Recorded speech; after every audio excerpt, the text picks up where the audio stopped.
Hey y'all, I greet y'all with the love of God, and I guess we are back, but not in the sense of marriage, at least not right now. And maybe that's because I'm healing. I don't know, y'all. Only God knows. But I did spend some time with him this morning, and he gave me a vision where he allowed me to go to heaven this morning. And yeah, I did not want to leave. I did not want to leave, y'all. If I could have stayed there, I asked God, I said, God, can I stay? Can I stay, Lord? And I feel like sometimes God does his big one when he know you tired.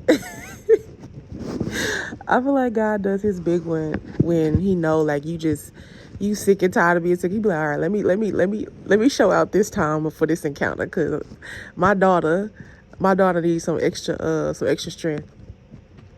Listen, y'all, I feel like Paul with them thorns in his side yesterday.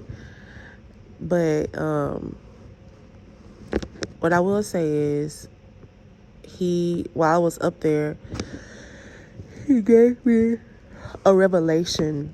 He gave me a revelation about the things I've been going through. And not just me, his people in general. I'm not the only person that's going through something or going through similar things. Not to make light of what I'm going through, but I know that I'm not the only one. So I want to encourage some people today based off what he told me. So I'm type of kid. I ask a lot of questions. I ask God a lot of questions. I'm like a child. I'm very inquisitive. I don't ask out of arrogance, but I ask because I genuinely want to know, or I genuinely have a desire to know certain things. And I remember I asked him about this particular warfare that I was going through. And he told me, he was like, Micaiah, he says, I'm preparing you. All this is your preparation. All of this is trial runs. That's what he called it. He said, all of this is trial runs for the real thing, right? And he was just like, if you can't handle it at this scale, how are you going to handle it at the scale that I'm taking you to? See, this gossip, this slander, this betrayal, all this stuff at the lower level, I'm giving you a chance to feel every emotion. So when you experience it at a higher scale, because you will have to go through certain things again, right? God doesn't promise us a suffering-free walk with him. That's not promised in the Word of God. There's nowhere in the Word of God. He promised us peace in the midst of trials, but he didn't tell us that we wouldn't suffer. But he told me, he was like, if you can't handle it at this scale, how are you going to handle it at a larger scale? Especially, now this is for those, I'm seeing that God is saying that this is for those who know they're called to influence, who know that they're called to, I'm going to just say what he's showing me. This is for those who are called to influence. This is for those who are called to, I don't mean this in an arrogant way, but celebrity. I'm not huge on, I'm a very private person. Usually if I go to the internet, it's because I'm forced to go to the internet because somebody's playing with me. But for the most part, I like being ducked off. I like being in the background. I like just making music, putting music out, and just ducking off. That's how I've been. Y'all know me. For people that know me, I've never tried to be upfront, close, and personal. I even had this lady told me, like, God is calling you there, but I can tell, like, you like being in the back, but God is telling you no. So if you're called to influence, and God has shown you that you're not only called to influence, but you're called to celebrity, then if you're going through gossip, slander, all these different things now, God is preparing you for where he's taking you. God is preparing you for where he's taking you next. Do not be deceived. Because God is a good father, He will not send you to a place. He will not take you to a place. He will not move you to a place and not prepare you for it. He's not going to move you to a place and not prepare you for it. Because he's such a good father, he wants to make sure he equips you for where he's taking you. There is not one place that God has sent me to and he did not prepare me. There's not one season that I've been in that he hasn't given me a word, maybe months before or something before to prepare me or warn me about the season ahead.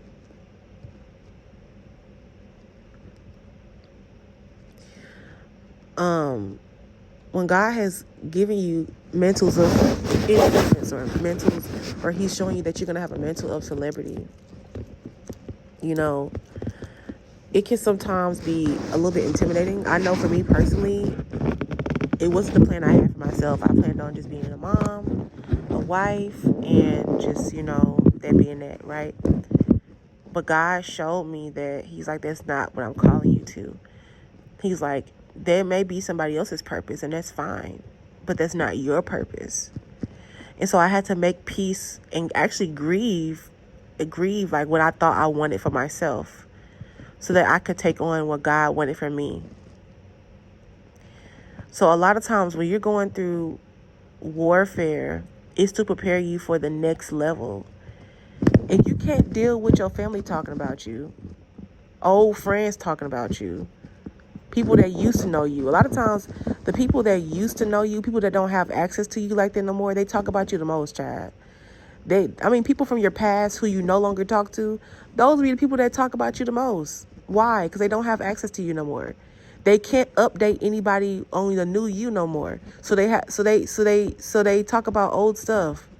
They talk about old ways, old habits, old whatever. Some people make stuff up because they don't have new information about you. Some people will make stuff up because they don't have any new information about you. So they'll make stuff up because they no longer have enough access to you to where they can get new information.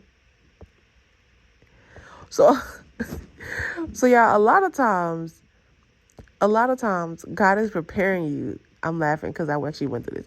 God is preparing you for the next place. He's preparing you for the next mantle.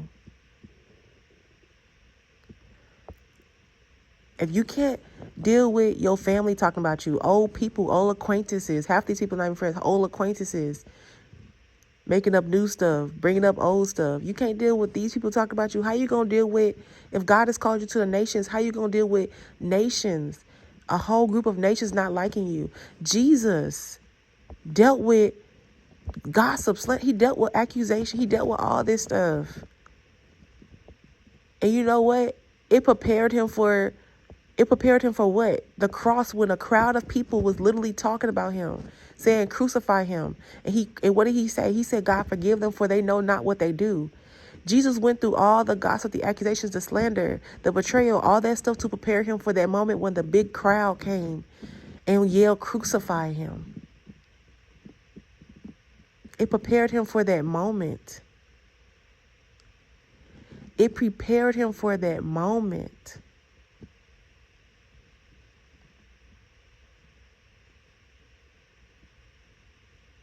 It prepared him for the moment. So if you can barely handle what's happening now, how are you going to handle thousands of people not liking you? Thousands of people not talking to you? Thousands of people making up stuff, lying on you, accusing you of things. This is all preparation for where God is taking you. That's what he told me. This morning he says, Micaiah, these are trial runs. You think that this is something. Wait till I take you to your next place. Wait till I take you to your next place. Wait till you go to the next place. You think it's bad now? Wait till you go. He says, this right here is lightweight. I want somebody to know that what you're going through right now, some of this stuff is lightweight. Some of this stuff is lightweight. Hear me. Some of it is lightweight.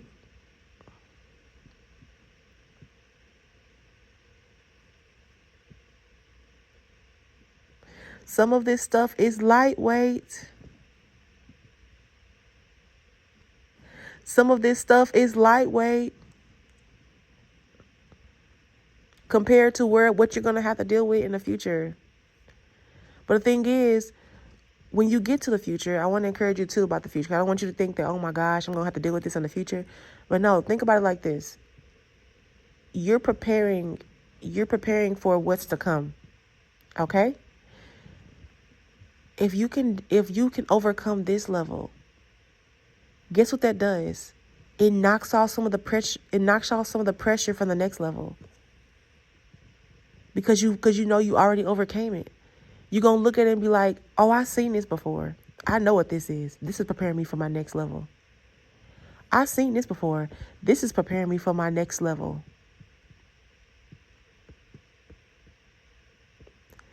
This is preparing me for my new level.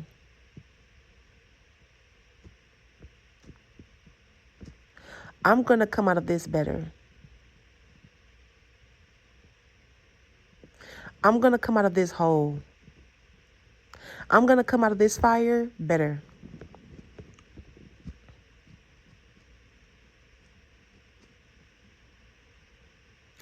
Let me give you an example. God just gave me revelation. So I was in so for my devotional today, I read in the book, the story of Joseph. Okay. I read the story of Joseph. And Joseph was alone for a very long time in the prison, right? You know, there was other prisoners, but for most part, Joseph spent most of his time alone. And you know what that did? That prepared him to be in his own company when he was higher up. Now, let me explain this. In the Word of God concerning Joseph's story, it says that the other officials did not like him. So much so that Joseph had his own table. When Joseph was named the steward over the land, Joseph sat by himself. Do you hear me? Okay. Joseph sat by himself. Imagine if he didn't go through the prison time where he got used to his own company. He would have been over there. Can I sit with y'all? Why y'all don't want me to sit with y'all? Why can't I sit with y'all? Joseph was like, I don't care. I'm going to sit by myself at my own table. Joseph had his own table. While all them was over there hating on him, he had his own table. And he had no desire to sit with them. See, that's why the prison place is such a great place too. Because in that place, Joseph was healed. And he learned to let God be enough. He learned to let his own company be enough. Had he not went through that, he would have been seeking validation like he did with his brothers. Do you know why Joseph told his brothers everything too? It wasn't just pride. It was because he was seeking their validation. He was like, hey, my brothers don't like me. So maybe if I tell them about this dream, maybe they'll think I'm cool. Maybe they'll think I'm cool enough to hang with them. He was seeking validation. Oh my gosh. A lot of times when you tell people stuff that you're not supposed to tell them, and I'm guilty of this. This is something I had to look at myself and say, hey, I do that sometimes. You'll tell people things to validate what God had told you when God saying it to you should be enough. You'll tell people things before it's season, not asking God, hey, guys, this is a safe place to tell this person. There's a lot of stuff I should not have told people. That people have taken information I have given them, and they have used it to abuse me. There are certain people I wish I could go back in time. I would not have told them anything. But you do that. You tell people stuff sometimes out of a broken place. But in that place of the palace, Joseph began to heal. And he began to need people's validation less and less. The same thing happened with Abraham. Abraham was so confident in God. He says, let no man say they have made me rich. Nobody's going to get the glory from what's going to happen in my life. Why? Because in that moment, Abraham had been through enough stuff to know that God was enough. Abraham had been through enough stuff to know that God was enough.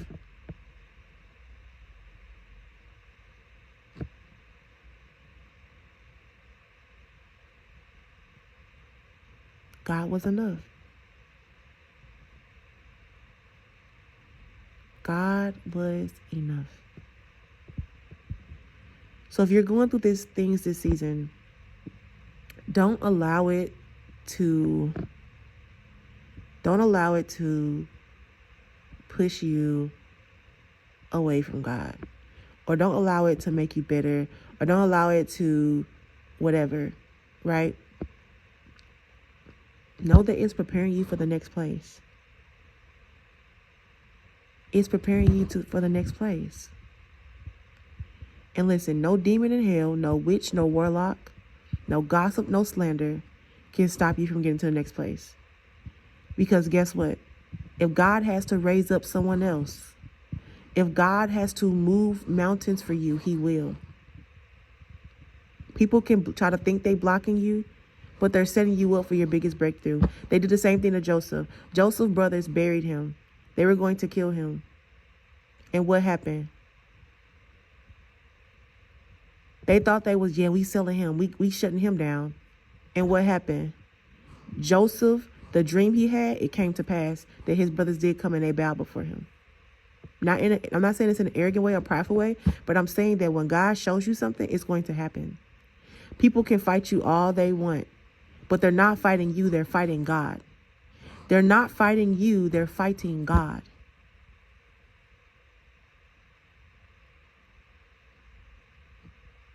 See, Pharaoh didn't see who the God who they served.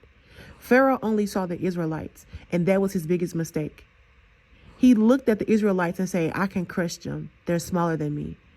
He did not know that the Israelites had the backing of God himself. So Pharaoh, in his arrogance, in his pride, he pursued the Israelites. And what happened? It led to his own demise. His pride is what killed him. A lot of people think that, God did it. Yeah, God did it. But Pharaoh's decisions did it. Pharaoh's fighting the Israelites is what did it in for him. And that's why he was annihilated at the end of their story. We remember Pharaoh being consumed by the Red Sea, and that's how his story ended. But the Israelites went on. They have generations and generations and generations and generations and generations and generations of people. Some of us are still connected back to those generations of people. The Israelites' lineage is still going. That's how we are here. Well, with that being said, I hope this encourages you. I love you guys, and